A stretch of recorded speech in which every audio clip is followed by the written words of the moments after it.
नमस्कार साथियों, स्वागत है आपका। आज हम एक ऐसे टॉपिक पे चर्चा करेंगे जिससे हर एग्ज़ाम में एक या दो क्वेश्चन आता ही आता है। और आप यकीन मानिए, आप इस वीडियो को लास्ट तक देखते हैं तो इस टॉपिक से आने वाले हर एक क्वेश्चन को आप एग्ज़ाम में हल करके आइएगा, ये मुझे पूरा विश्वास है। तो देर ना करते हुए वीडियो की शुरुआत करते हैं और देखते हैं कि इस टॉपिक में क्या क्या चीज़ पढ़ने लायक है जो एग्ज़ाम के व्यू से बहुत ज़रूरी है, जो एग्ज़ाम में आते हैं। इस टॉपिक तो बहुत बड़ा है पर वही चीज़ जानेंगे जो एग्ज़ाम में आता है। तो चलिए शुरुआत करते हैं। तो आज का जो टॉपिक है थोड़ा उसको जान लेते हैं कि उस टॉपिक का जो ढांचा है किस तरीक़ा से हम लोग पढ़ेंगे, सबसे पहले उसको जानेंगे। तो आज का जो हमारा टॉपिक है उस टॉपिक का नाम है 1857 की क्रांति। हम लोग क्या पढ़ेंगे? 1857 की क्रांति को पढ़ेंगे। तो इस 1857 की क्रांति जो कि लड़ा गया था, तो उस समय सबसे पहले हम लोग जान लेते हैं कि इस टॉपिक में हम लोग क्या क्या पढ़ने वाले हैं। ठीक है, तो इस टॉपिक में हम लोग सबसे पहला पॉइंट पढ़ेंगे कि जब विद्रोह हो रहा था तो उस समय प्रमुख व्यक्ति कौन थे। कहने का अर्थ क्या हुआ कि आप जैसे किसी बारात में हैं या किसी समाज में किसी जगह बैठे हुए हैं, तो जब कोई घटना होती है तो उस टाइम प्रमुख व्यक्ति होते हैं। ठीक है, तो उसी तरीक़ा से जब 1857 का विद्रोह हुआ तो प्रमुख व्यक्ति कौन था। जैसे हम लोग पढ़ेंगे कि ब्रिटेन का प्रधानमंत्री कौन था, ब्रिटेन की महारानी कौन थी, भारत का सम्राट कौन था, इसको जानेंगे। इसके बाद हम लोग जानेंगे कि विद्रोह का स्वरूप कैसा था। कहने का अर्थ है कि इस विद्रोह को लेकर के लोगों के विचार क्या थे, इसका स्वरूप किस तरीक़ा से था। सैनिक विद्रोह था, राष्ट्रीय विद्रोह था या फिर स्वतंत्रता संग्राम था, इसको हम लोग जानने का प्रयास करेंगे। इसके बाद हम लोग जानेंगे कि इतिहासकार का मत क्या था। कहने का मतलब कि जो इतिहासकार हैं इस विद्रोह को लेकर के क्या कहते हैं कि किस तरीक़ा का विद्रोह था, ये विद्रोह जो हुआ उसका प्रकार कैसा था, यानी कि राष्ट्रीय था कि स्वतंत्रता संग्राम था या सैनिक विद्रोह था, इसको जानेंगे। अब जो विद्रोह हुआ तो उसके बाद हम लोग जानेंगे कि जो इतिहासकार होंगे वो किसी न किसी पुस्तक में इसको लिखे होंगे। ऐसी थोड़ी है कि आए और आके कह दिए, जैसे हम गए और कह दिए कि 1857 की क्रांति ये चीज़ है, ऐसा नहीं होता है। तो जो स्रोत, जिस स्रोत में लिखा गया है उसको हम लोग जानेंगे, जहाँ से एग्ज़ाम में क्वेश्चन बहुत ज़्यादा आने की संभावना होती है कि इस पुस्तक में जो है 1857 की क्रांति को क्या कहा गया है, उसको हम लोग जानेंगे। इसके बाद जानेंगे कि विद्रोह का कारण क्या था, जो विद्रोह हुआ उसका कारण क्या था। तो कारण को मुख्य रूप से दो भागों में बांट करके हम लोग देखेंगे। एक देखेंगे दीर्घकालीन कारण और एक देखेंगे तत्कालिक कारण। ठीक है, इसको देखेंगे। फिर जानेंगे कि विद्रोह का प्रमुख केंद्र बिंदु कहाँ था। आपको बता दें कि जो विद्रोह हुआ था 1857 की क्रांति, तो पूरे भारत में लगभग फैल ही गया था। कुछ ही ऐसे क्षेत्र थे जो बचे हुए थे, लेकिन इसके जो प्रमुख केंद्र बिंदु थे उत्तर भारत का, उसको हम लोग चर्चा करेंगे कि प्रमुख केंद्र बिंदु कौन था और उस केंद्र बिंदु से इस 1857 की क्रांति का नेतृत्व कौन कर रहा था। इसके बाद हम लोग आगे देखेंगे कि विद्रोह जो हुआ था, अंततः जो हमारे भारतीय सिपाही थे या देश के जो भी इस क्रांति में लड़ रहे थे वो बहुत ही वीरता से लड़े, लेकिन अंततः जो है विद्रोह असफल हो जाता है। तो असफलता के कारण को जानेंगे। ठीक है, लेकिन फिर उसके बाद हम लोग जानेंगे कि विद्रोह का परिणाम क्या निकल कर आया।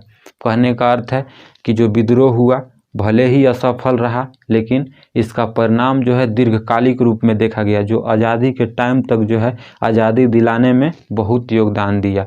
तो इस चीज़ को देखेंगे। तो यही मुख्य रूप से जो हमारे पास 1 2 3 4 5 6 7 8 पॉइंट है, इस 8 पॉइंट में पूरे के पूरे 1857 की क्रांति को हम लोग देखेंगे एक ढांचे के रूप में, एक सिस्टमेटिक तरीके से इसको देखेंगे। और इससे जो भी क्वेश्चन आपके एग्ज़ाम में आएगा, आप यकीन मानिए आप उसको हल कीजिएगा। जहाँ समझाने की ज़रूरत होगी वहाँ समझाएंगे, जहाँ ट्रिक की ज़रूरत होगा वहाँ ट्रिक देंगे, लेकिन एग्ज़ाम में छूटेगा नहीं। बशर्ते आप एक काम कीजिए, वीडियो को लास्ट तक देखिए। ठीक है, तो चलिए एक एक करके शुरुआत करते हैं। ठीक है। तो सबसे पहले हम लोग जो देखेंगे कि विद्रोह के समय प्रमुख व्यक्ति कौन थे। ठीक है, तो आपको बता दें कि विद्रोह के समय जो ब्रिटेन के प्रधानमंत्री थे, यहाँ से क्वेश्चन बनना शुरू हो गया।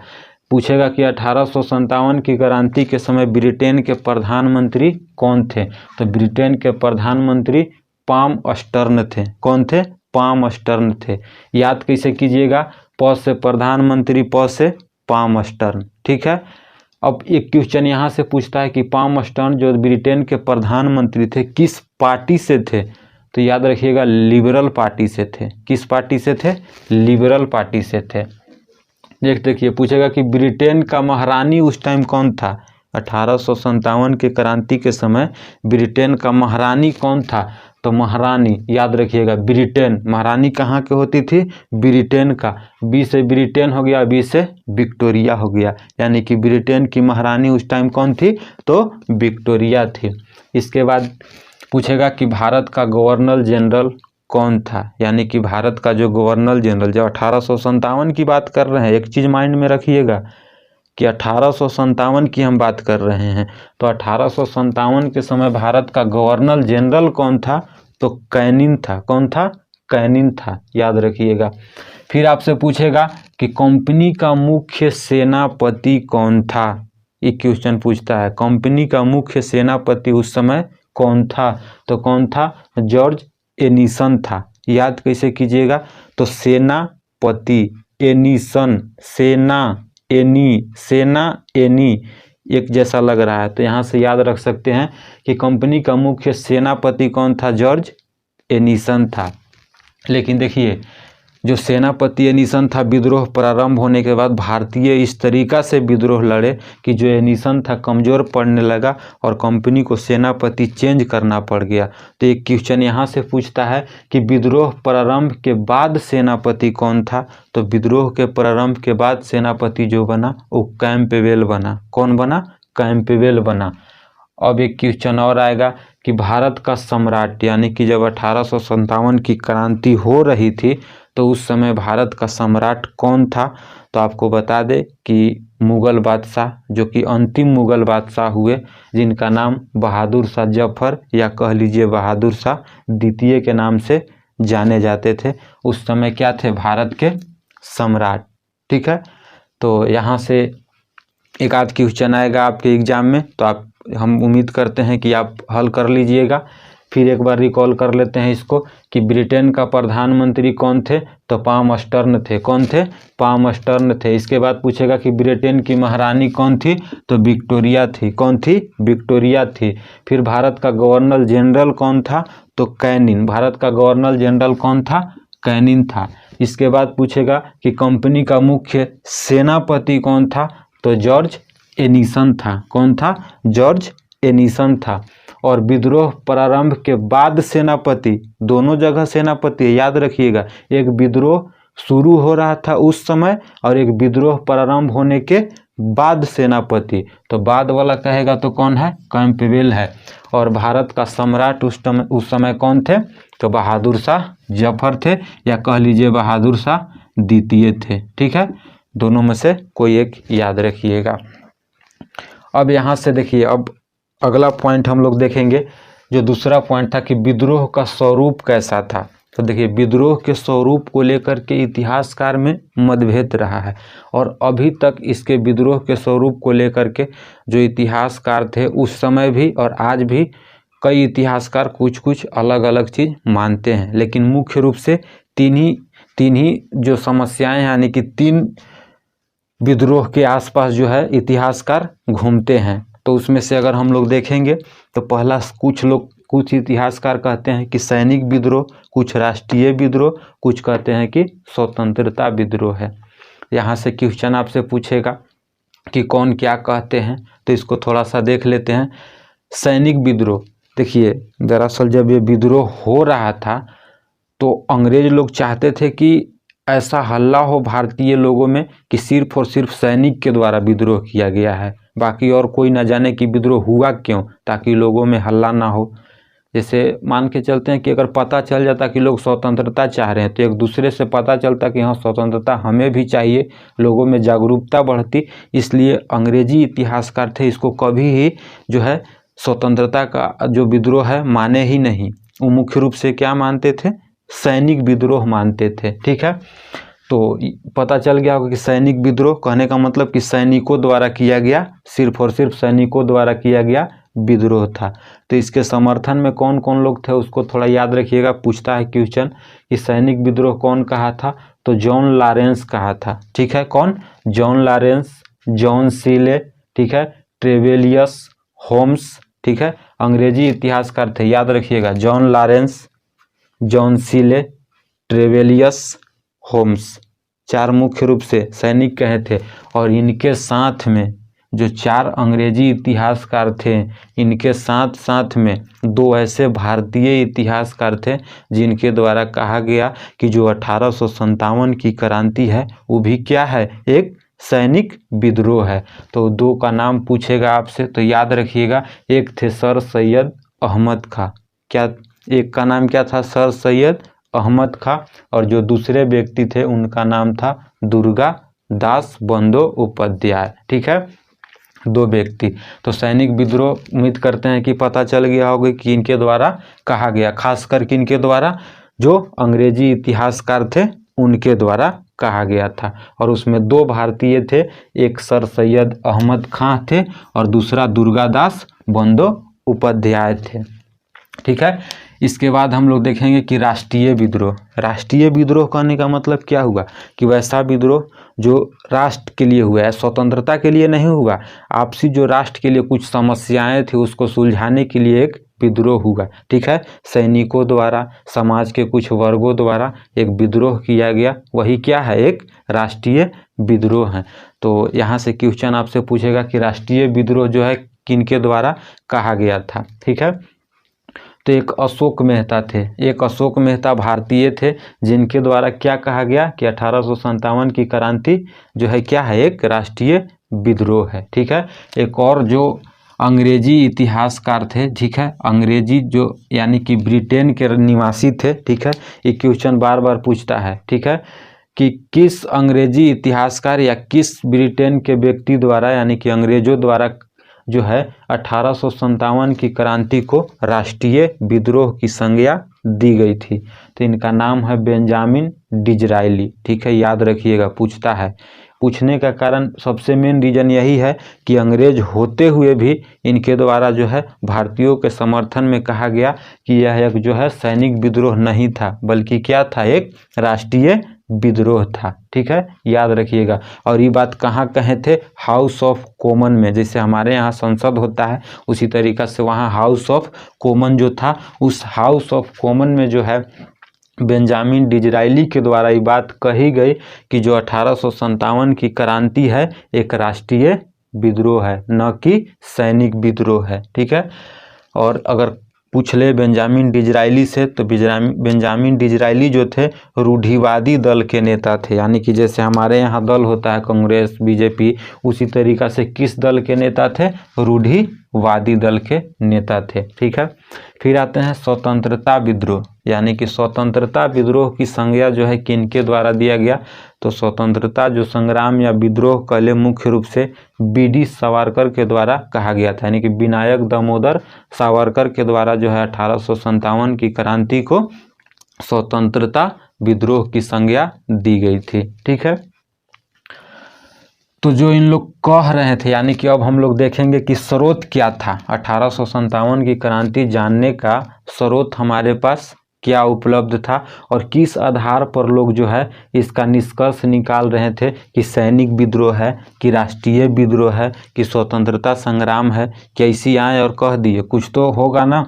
तो स्रोत अगर हम लोग देखें तो एक एक करके देखते हैं कि स्रोत जो है हमारे पास क्या उपलब्ध था। ठीक है, तो देखिएगा कि बीडी सावरकर जिनके द्वारा क्या कहा गया था कि स्वतंत्रता विद्रोह या स्वतंत्रता संग्राम है, तो इनकी पुस्तक थी the Indian war of independence 1857।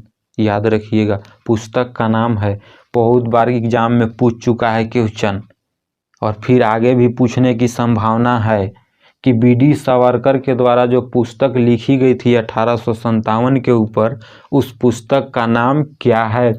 तो the Indian war of independence 1857। ठीक है। अब देखिए पुस्तक से एक बार एग्जाम में क्वेश्चन आया था, तो जब एग्जाम दे करके लोग आ रहे थे तो एक लड़का से पूछा था क्वेश्चन कि जो बी.डी. सावरकर के द्वारा पुस्तक लिखी गई थी 1857 के क्रांति के ऊपर, कब लिखा गया था?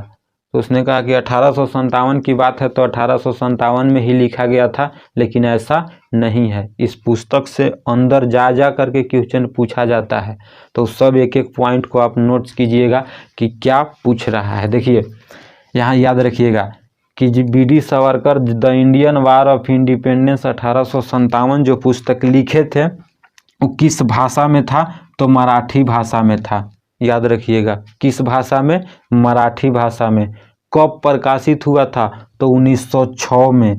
कब हुआ था? 1906 में। आपको एक चीज़ यहाँ बता दें कि पुस्तक इतना लोकप्रिय था, जब प्रकाशित हुआ इतना लोकप्रिय हुआ कि आपको बता दें कि जो आगे आने वाले क्रांतिकारी थे उनके प्रिय पुस्तकों में से एक पुस्तक जो बी.डी. सावरकर के द्वारा लिखा गया था। सोच के देखिए ना, 1857 की क्रांति होती है, 1906 में प्रकाशित होता है। जो पूर्वजों के द्वारा लड़ा गया लड़ाई था उन लोगों को आज जानने के लिए मिल रहा था, तो लोगों में जाहिर सी बात है उत्सुकता जगेगा। और एक क्रांतिकारी के रूप में पुस्तक लिखा गया था कि किस तरीक़ा से भारतीय अंग्रेज़ों से लड़े, आज़ादी के लिए लड़ रहे थे, बहुत लोगों को मारे, कुछ भारतीय भी इसमें जो है शहीद हो गए। तो ये पुस्तक बहुत ही प्रिय हुआ था। ठीक है। लेकिन जिस समय प्रकाशित होना था 1906 में, उस टाइम भी हम लोग के यहाँ अंग्रेजी शासन ही था, तो अंग्रेज़ों के द्वारा ये पुस्तक जो है प्रकाशित नहीं करने दिया गया। ठीक है। तब बी.डी. सावरकर के द्वारा इस पुस्तक को कभी इस देश में कभी उस देश में ले जाकर के प्रकाशित करने का प्रयास किया गया, लेकिन वहाँ भी नहीं होता। अंततः जो हॉलैंड है, हॉलैंड से इस पुस्तक का प्रकाशन होता है। तो आपके एग्जाम में अभी तक तो नहीं पूछा गया है, लेकिन हो सकता है कि पूछ ले कि बी.डी. सावरकर के द्वारा जो 1857 की क्रांति पे पुस्तक प्रकाशित हुई तो कहाँ से हुआ? तो हॉलैंड से हुआ। ठीक है। अभी जो मराठी भाषा में था पुस्तक, इसका अंग्रेजी अनुवाद किन के द्वारा किया गया? तो अंग्रेजी अनुवाद जो है लाला हरदयाल के द्वारा किया गया। वही लाला हरदयाल जिनके द्वारा गदर पार्टी की स्थापना की गई थी। तो इस पुस्तक का अंग्रेजी अनुवाद लाला हरदयाल। अब एक क्वेश्चन यहाँ से और पूछेगा कि इस पुस्तक का हिंदी जो संस्करण है उसका नाम क्या है? हिंदी संस्करण का क्या नाम है?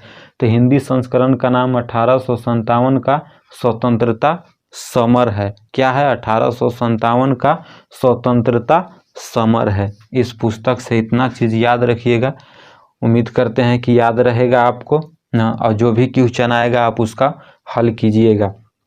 अब थोड़ा सा हम लोग जानते हैं कि एक और व्यक्ति अशोक मेहता पूछेगा कि अशोक मेहता के द्वारा जो राष्ट्रीय विद्रोह की संज्ञा दी गई थी, हम यहाँ बताए थे कि अशोक मेहता जो है 1857 को राष्ट्रीय विद्रोह कहे थे। तो किस पुस्तक में? तो अ ग्रेट रिविलियन में। किस पुस्तक में? अ ग्रेट रिविलियन पुस्तक था। A great rebellion, Ashok Mehta a great rebellion पुस्तक, याद रखिएगा। फिर देखिए, फिर कह रहा है कि सर सैयद अहमद खां, अभी यहाँ बताए थे कि सर सैयद अहमद खां जो इस विद्रोह को सैनिक विद्रोह कहे थे। आपको दोनों चीज़ याद रखना है, क्या कहे थे और किस पुस्तक में कहे थे, यही दोनों चीज़ पूछता है। तो सर सैयद अहमद खां जो है सैनिक विद्रोह कहे थे, तो किस पुस्तक में? तो असबाब ए बगावत ए हिंद, याद रखिएगा, असबाब ए बगावत ए हिंद पुस्तक का नाम था। ठीक है। अब देखिए, जो पुस्तक लिखी जा रही थी वो आज़ादी से पहले की पुस्तक थी, जब जिस समय अंग्रेज़ों का शासन था। लेकिन जब भारत आज़ाद होता है, इसके बाद जो है भारत की शासन व्यवस्था चलने लगता है, तो लोगों को लगता है कि जो 1857 की क्रांति हुई थी उस पर भी पुस्तक लिखवाया जाए और इतिहासकार से ऐसी जानकारी ली जाए कि जो क्रांति था वो वास्तव में था क्या। तो आपको बता दें कि आज़ादी के बाद 2 क्वेश्चन लिखवाया गया। ठीक है, भारत सरकार के द्वारा। यहाँ से आपके एग्जाम में पूछता है, सीधे सीधे दे देगा कि आज़ादी के 1857 की क्रांति के विद्रोह पे जो पुस्तक आज़ादी के बाद लिखी गई तो कौन पुस्तक था। तो आपको बता दें कि भारत सरकार द्वारा आज़ादी के बाद इस पे 2 पुस्तकें लिखवाई गई। उन दोनों पुस्तकों को जानेंगे और समझेंगे कि उसमें जो है एग्जाम्स में क्या आ सकता है। तो पहला पुस्तक जो है आरसी मजूमदार, कहने का मतलब कि रमेश चंद्र मजूमदार के द्वारा, इनका पूरा नाम था रमेश चंद्र मजूमदार के द्वारा भारत सरकार ने कहा कब 1957 में कि आप एक ऐसा पुस्तक लिखिए। बहुत बड़े इतिहासकार थे आरसी मजूमदार। पुस्तक लिखिए जो 1857 की क्रांति को बताए कि वास्तव में था क्या, आज तक हम लोग जान नहीं पाए। तो इनके द्वारा पुस्तक लिखा गया और पुस्तक का नाम था सिपोए म्यूटनी और रिवोल्ट ऑफ 1857। थोड़ा टेढ़ा है लेकिन याद रखिएगा नाम, जो पुस्तक बता रहे हैं पूछेगा ही पूछेगा। तो आरसी मजूमदार के द्वारा लिखा गया पुस्तक क्या था, सिपोए म्यूटनी और रिवोल्ट ऑफ 1857। कब लिखा गया था, 1957। देखिए करीब 100 वर्षों के बाद पुस्तक लिखा गया था। और जब पुस्तक लिखा गया तो पूछा गया भारत सरकार के द्वारा आरसी मजूमदार के द्वारा कि आप इस पर क्या निष्कर्ष निकालते हैं। तो इनके द्वारा निष्कर्ष कहा गया कि तथाकथित प्रथम राष्ट्रीय स्वतंत्रता संग्राम न तो प्रथम न ही स्वतंत्रता न ही राष्ट्रीय संग्राम है। कहने का अर्थ हुआ कि आरसी मजूमदार जो कि बहुत बड़े इतिहासकार थे, 1857 के क्रांति पे भारत सरकार के कहने पर 1957 में पुस्तक लिखते हैं, लेकिन इनके द्वारा निष्कर्ष नहीं निकाला गया। ये निष्कर्ष ही नहीं निकाल पाए। ये कहते हैं, इनके द्वारा कहा गया कि तथाकथित प्रथम राष्ट्रीय स्वतंत्रता संग्राम न तो प्रथम है न ही स्वतंत्रता है न ही राष्ट्रीय संग्राम है। तो भारत सरकार इस पुस्तक का प्रकाशन नहीं करवाती है, लेकिन आरसी मजूमदार जो है इस पुस्तक का प्रकाशन जो है प्राइवेट रूप से करवाते हैं। ठीक है, तो भारत सरकार को फिर लगता है कि इस पे जो है पुस्तक लिखवाया जाए। तो अगले इतिहासकार को से आग्रह किया जाता है कि आप इस पे पुस्तक लिखिए। तो जो अगले इतिहासकार थे एसएन सेन, इनका नाम क्या था, एसएन सेन। इनके द्वारा पुस्तक लिखा गया 1857, यानी कि जो 1857 था उसी के इंग्लिश वर्जन में कर दिए 1857 पुस्तक लिखा गया। और कब लिखा गया, 1960 में लिखा गया। और इस पुस्तक को भारत सरकार द्वारा प्रकाशित किया गया।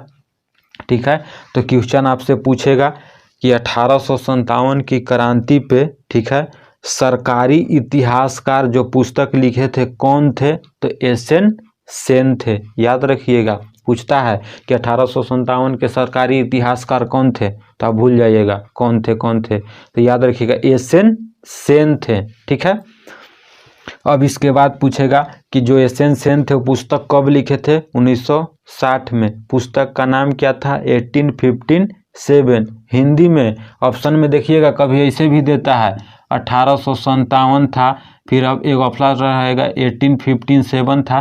तो जो हिंदी में लिखा हुआ रहेगा 1857 उसको आपको टिक लगाना है। ठीक है, इसमें निष्कर्ष क्या निकाला गया कि धार्मिक लड़ाई के रूप में शुरू हुआ और स्वतंत्रता संग्राम में बदल गया।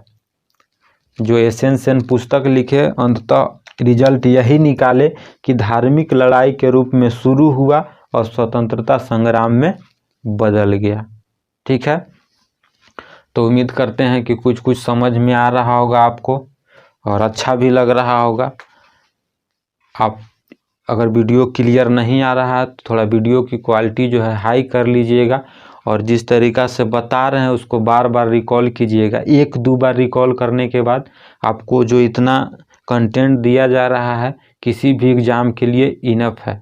ठीक है, तो उम्मीद करते हैं समझ में आया होगा। इसके अलावा कुछ अंग्रेजी इतिहासकार थे जिनके द्वारा कुछ बातें कही गई इस विद्रोह को लेकर के ना, तो उन अंग्रेजी इतिहासकारों को थोड़ा जान लेते हैं।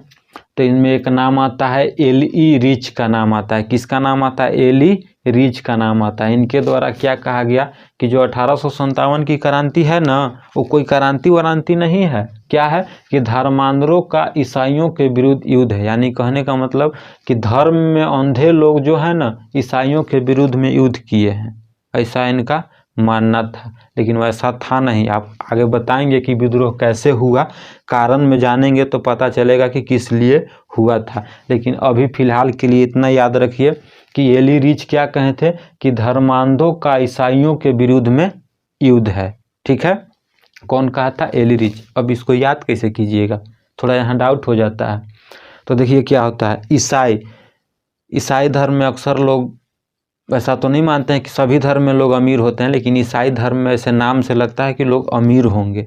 क्या होंगे? अमीर होंगे। तो जब भी 1857 की क्रांति की बात करें और पूछे कि धर्मांधरों का ईसाइयों के विरुद्ध, तो ईसाई वाला जैसी नाम है तो याद रखिएगा एली रिच, याद आ जाएगा। एग्जाम में बैठिएगा याद आ जाएगा ईसाई रिच। ठीक है, इसके बाद देखिए फिर करता है कि टी.आर. होम्स। किनका नाम आता है? टी.आर. होम्स। एक टी.आर. होम्स थे, उनके द्वारा कहा गया कि बर्बरता और सभ्यता की बीच की लड़ाई है। टी.आर. होम्स कहते हैं कि कुछ नहीं है, बर्बरता और सभ्यता के बीच की लड़ाई है। ठीक है, हम लोग चाह रहे हैं कि लोगों को सभ्य बनाएं और इन लोग चाह रहे हैं कि हम जैसे हैं वैसे रहें, बस इसके लिए लड़ाई लड़ा गया है। तो कौन कहा था? टी.आर. होम्स। ठीक है, अब इसको एग्जाम में कैसे याद रखिएगा कि बर्बरता और सभ्यता, सभ्यता यानी कि सभ्यता और होम्स दोनों एक जैसा लग रहा है। सभ्यता और होम्स, घर और सभ्यता, घर से ही सभ्यता बन पाता है। तो होम्स यानी कि बर्बरता और सभ्यता। ठीक है, नेक्स्ट देखिएगा, नेक्स्ट कह रहा है कि आउट्रम एवं टेलर। दो व्यक्ति थे, आउट्रम एवं टेलर। इनके द्वारा कहा गया कि अंग्रेजों के विरुद्ध हिंदू एवं मुसलमानों का षड्यंत्र था। इसने सीधी सीधी बातों में कहा कि जो अंग्रेज यहाँ रह रहे हैं, हिंदू और मुस्लिम दोनों मिलकर, दोनों का एक संगठन मिलकर के षड्यंत्र कर रहा है। किसके विरुद्ध? अंग्रेजों के विरुद्ध कर रहा है। ठीक है, आप इसको याद कैसे कीजिएगा? तो याद करने का क्या तरीका हुआ, तो याद हम लोग करेंगे कि टेलर यानी कि कह रहा है कि हिंदू मुस्लिम षड्यंत्र, जैसी कहेगा हिंदू मुस्लिम षड्यंत्र, तो याद करने के लिए बता रहे हैं इसको ऐसा नहीं कि आप अपने स्तर पे इसको अलग मान लीजिएगा। मुसलमान अधिकतर क्या होते हैं? टेलर। आप देखिएगा किसी भी मार्केट में जाइएगा तो अधिकतर जो मुस्लिम भाई बंधु होते हैं वो क्या होते हैं? टेलर होते हैं। ठीक है, तो जैसे पूछेगा कि अंग्रेजों के विरुद्ध हिंदू एवं मुसलमानों का षड्यंत्र पूछेगा तो आउट्रम एवं टेलर इसका टिक लगाएंगे, सही आंसर। ठीक है, तो यहाँ तक आप लोग देखे होंगे। अब इसके बाद हम लोग जानेंगे कि विद्रोह का कारण क्या था। अभी तक हम लोग क्या जाने कि विद्रोह में प्रमुख व्यक्ति कौन थे, विद्रोह का स्वरूप कैसा था, यानी कि सैनिक था, राष्ट्रीय था या स्वतंत्रता था। इसके बाद हम लोग देखें कि इतिहासकार का मत क्या था इसको लेकर के, और जो मत था वो किस पुस्तक में दिया गया था इतिहासकार के द्वारा, इसको देखें। और फिर देखें कि कुछ जो अंग्रेजी इतिहासकार थे उनके द्वारा जो है इसके बारे में क्या कहा गया था। ठीक है, अब हम लोग जानेंगे कि विद्रोह का कारण क्या था। तो उसको जानने से पहले एक बार जल्दी से इसको रिकॉल कर लेते हैं हम लोग, ताकि हम बोले हैं कि इसको ऐसे पढ़ना है जैसे एक बार पढ़ लिए, ऐसे नहीं कि बार बार पढ़ रहे हैं, बार बार पढ़ रहे हैं। भले ही थोड़ा टाइम लगे लेकिन एक ही बार में हम इसको पढ़ लेंगे ताकि याद हो जाए। तो जल्दी से एक बार हमारे साथ आप भी दोहराइएगा, बोलिएगा। ब्रिटेन का प्रधानमंत्री पाम अस्टर्न। कौन थे? पाम अस्टर्न। ब्रिटेन का महारानी कौन था? तो विक्टोरिया। भारत का गवर्नर जनरल कौन था? कैनिन। कंपनी का मुख्य सेनापति कौन था? तो जॉर्ज एनिसन। विद्रोह प्रारंभ के बाद सेनापति कौन बना? तो कैंपबेल बना। ठीक है, और भारत का सम्राट उस टाइम कौन था? बहादुर शाह जफर, या कह लीजिए बहादुर शाह द्वितीय, जो मुगलों का क्या थे? अंतिम बादशाह हुए थे। ठीक है, और स्वरूप को लेकर के कहें तो सैनिक विद्रोह। तो सैनिक विद्रोह कौन कहा था? जॉन लॉरेंस, जॉन सीले, ट्रेविलियस और होम्स, इनके साथ 2 भारतीय भी आए थे, सैनिक विद्रोह का आए थे। कौन कौन? दुर्गादास बंदोपाध्याय और सर सैयद अहमद खां। ठीक है। इसके बाद राष्ट्रीय विद्रोह कौन कहा था? तो अशोक मेहता। कौन कहे थे? अशोक मेहता। और एक और अंग्रेजी इतिहासकार या अंग्रेजी जो कह सकते हैं कि जो ब्रिटिश निवासी थे उनके द्वारा भी कहा गया था, तो उनका नाम क्या था? Benjamin Disraeli. क्या नाम था? Benjamin Disraeli. कहाँ कहा गया था? तो हाउस ऑफ कॉमन में। किस दल के नेता थे? तो रूढ़िवादी दल के नेता थे। फिर इसके बाद कि बी.डी. सावरकर के द्वारा कौन सी पुस्तक लिखी गई थी? तो the Indian war of independence 1857। कौन लिखा गया था? The Indian war of independence 1857। पुस्तक कब लिखी गई थी? 1906 में। किस भाषा में लिखा गया था? तो मराठी भाषा में। कहाँ से प्रकाशित हुआ था? तो हॉलैंड से प्रकाशित हुआ था। अंग्रेजों ने यहाँ से प्रकाशित नहीं होने दिया, तो कहाँ से हुआ? हॉलैंड से। इसका अंग्रेजी में अनुवाद किनके द्वारा किया गया? तो लाला हरदयाल के द्वारा। सबसे प्रिय पुस्तक जो आगे चल करके लोगों में चर्चित हुआ, तो यही पुस्तक था। इसके हिंदी संस्करण का क्या नाम हुआ? तो हिंदी संस्करण का नाम हुआ 1857 का स्वतंत्रता समर। क्या नाम हुआ? 1857 का स्वतंत्रता समर। ठीक है। इसके बाद अशोक मेहता के द्वारा कौन सी पुस्तक लिखी गई? A great rebellion. कौन सी पुस्तक? A great rebellion. इसके बाद सर सैयद अहमद खां के द्वारा पुस्तक लिखा गया, उस पुस्तक का नाम था असबाब ए बगावत ए हिंद। असबाब ए बगावत ए हिंद पुस्तक था। इसके बाद आज़ादी के बाद भारत सरकार द्वारा 2 पुस्तकें लिखवाई गई, जिसमें से एक प्रकाशित भारत सरकार के द्वारा प्रकाशित नहीं हुआ, एक भारत सरकार के द्वारा प्रकाशित किया गया। तो जो पहला पुस्तक था आर.सी. मजूमदार के द्वारा लिखा गया था, उस पुस्तक का नाम क्या था? सिपोय म्यूटनी और revolt of 1857। Sepoy mutiny of revolt 1857 पुस्तक था। ठीक है। इनके द्वारा आर.सी. मजूमदार के द्वारा क्या कहा गया था? तथाकथित प्रथम राष्ट्रीय स्वतंत्रता संग्राम, ना तो प्रथम, ना ही स्वतंत्रता, ना ही राष्ट्रीय संग्राम है। ठीक है। कब प्रकाशित हुआ था? 1957 में, लेकिन भारत सरकार के द्वारा नहीं, प्राइवेट रूप से प्रकाशित किया गया। फिर से भारत सरकार के द्वारा एक पुस्तक लिखने की बात कही गई। किनके द्वारा? एस.एन. सेन के द्वारा। किनके द्वारा? एस.एन. सेन के द्वारा। पुस्तक का क्या नाम था? 1857। लेकिन याद रखिएगा, इस तरीका से 1857 नहीं, हिंदी में जो लिखा रहेगा वो 1857 पुस्तक का नाम था। कब प्रकाशित हुआ? 1960 में प्रकाशित हुआ।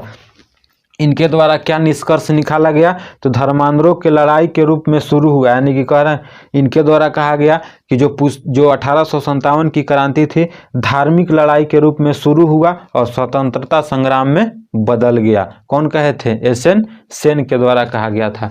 कुछ अंग्रेजी इतिहासकार थे जिनके द्वारा क्या कहा गया? तो धर्मांतरों का ईसाइयों के विरुद्ध युद्ध, ईसाई जैसी आएगा तो हेनरी रिच के द्वारा। फिर क्या कहेगा? बर्बरता और सभ्यता के बीच की लड़ाई, यानी सभ्यता आ गया तो टी.आर. होम्स कहेगा अंग्रेजों के विरुद्ध हिंदू एवं मुस्लिमों का षड्यंत्र, तो हिंदू और मुस्लिम जैसी आएगा तो मुस्लिम अधिकतर क्या? टेलर, तो आउट्रम एवं टेलर। ठीक है। अब इसके बाद हम लोग जानेंगे नेक्स्ट कि विद्रोह का कारण क्या था। तो विद्रोह का मुख्य रूप से 2 कारण में हम लोग देखेंगे, एक दीर्घकालीन कारण और एक तत्कालीन कारण को देखेंगे। ठीक है। तब तक आप इसका स्क्रीनशॉट ले लीजिए, थोड़ा क्वालिटी हाई करके, ताकि आपको नोट्स बनाने में आसानी पड़े। फिर इसके बाद हम लोग देखेंगे कि विद्रोह का कारण क्या था। ठीक है।